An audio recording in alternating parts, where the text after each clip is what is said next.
আমরা প্রত্যেকে জানি যে কম্পিউটার ransomware অ্যাটাক করে সেই কম্পিউটার থেকে কোনো ডেটাই রিকভারি করা যায় না। আর রিকভারি করা গেলেও সেটার পরিমাণ মাত্র 10%। কিন্তু আপনি যদি প্রাথমিকভাবে কিছু কাজ করে ফেলেন তাহলে আপনি ransomware অ্যাটাক খাওয়ার পরেও 60% পর্যন্ত ডেটা রিকভারি করতে পারবেন। ছোট একটা উদাহরণ দেই। ধরেন একটা লোককে সাপে কাটছে বা সাপে কামড় দিছে যেটাই বলি না কেন।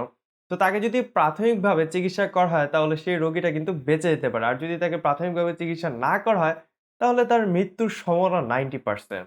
ঠিক তেমনি ransomware অ্যাটাক খাওয়ার পরেও আপনি যদি প্রাথমিকভাবে কিছু কাজ করেন তাহলে আপনার ডেটাগুলো 60% ফেরত পাবেন।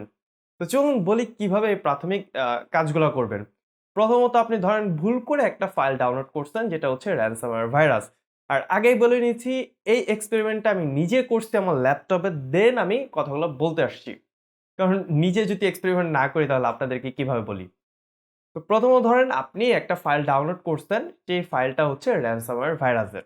তো এটি আপনি ভুলক্রমে ইনস্টল করে ফেলছেন। ইনস্টল করার পরে আপনি যখনই দেখবেন ransomware আপনার কম্পিউটারে অ্যাটাক করছে তখনই দেখবেন আপনার কম্পিউটারটা খুবই স্লো কাজ করতেছে।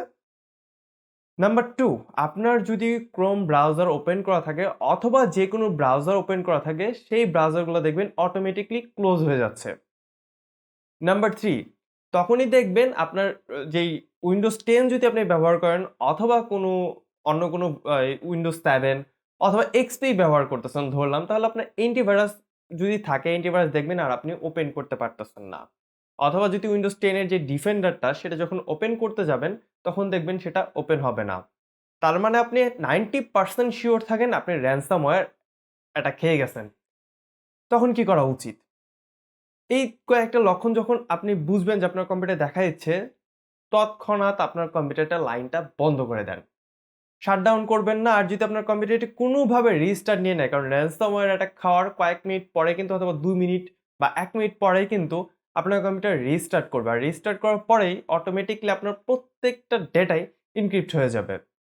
তাই যখনই দেখবেন যে এই সমস্যাগুলো দেখা দিচ্ছে ফাইল ডাউনলোড করার পর বা ইনস্টল করার পর সাথে, সাথে আপনার কম্পিউটার লাইনটা খুলে ফেলবেন।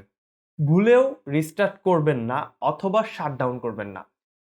বন্ধ করে তো বলছি মানে হচ্ছে শাটডাউন করতে পারেন, না করাটাই ভালো। কারণ এই এক্সপেরিমেন্টটা আমি এই শাটডাউন করে করিনি, তাই বলতেছি না। আপনার কম্পিউটারে যে লাইন রয়েছে, মেইন লাইন সেটা খুলে ফেলবেন। খুলে ফেলে য একদম নিউ করে উইন্ডোজ দিবেন। আমি আবার বলতেছি একদম লাইন কিন্তু খুলবেন। মেইন লাইনটা এটা খুলে ফেলবেন। শাটডাউন আমি দেইনি সেহেতু আপনাদেরকে বলতেছি না। মেইন লাইনটা খুলে ফেলবেন। খোলার পরে পেন ড্রাইভ হোক অথবা হচ্ছে আপনার যে ডিভিডি রাইটার আপনি উইন্ডোজ দিতে চান সেটা আপনার খুশি। তো সুন্দর মতো আপনি উইন্ডোজটা সেটআপ করবেন।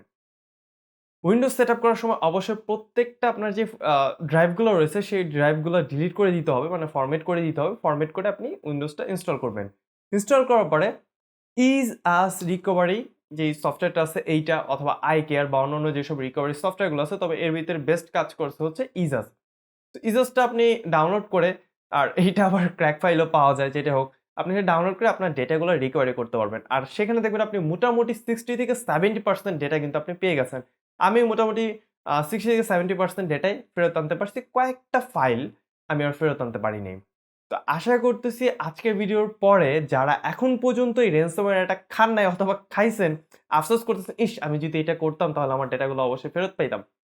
তো যারা খাইছেন বা পুনরায় খাওয়ার সম্ভাবনা আছে, কারণ আমরা তো বেশিরভাগ মানুষই ক্র্যাক ফাইল ডাউনলোড করি অথবা হচ্ছে কোনো ট্রাস্টেড ওয়েবসাইট ছাড়া আমরা বিভিন্ন জায়গা থেকে ফাইল ডাউনলোড করি। সো এক্ষেত্রে ransom আপনি যদি একটু বিভিন্ন টেক গ্রুপগুলোতে ফলো করেন তাহলে দেখবেন প্রতিনিয়ত কত মানুষ এই ransomware এর অ্যাটাক খাচ্ছে। তাই বলতেছি এই কয়েকটা ধাপ যদি আপনি কাজ করেন, মানে এই কয়েকটা ধাপে যদি আপনি প্রাথমিকভাবে কাজ করেন ransomware অ্যাটাক খাওয়ার পরে, তাহলে আপনি 60 থেকে 70% এটা অবশ্যই ফেরত পাবেন। আশা করতেছি ভিডিওটা ভালো লেগেছে। আর হ্যাঁ, অন্য কেউ যদি অন্য কোনো টিপস জেনে থাকেন অবশ্যই কমেন্ট বক্সে জানাবেন। দেখা হচ্ছে পরবর্তী ভিডিওতে। ভালো থাকবেন। আসসালামু আলাইকুম।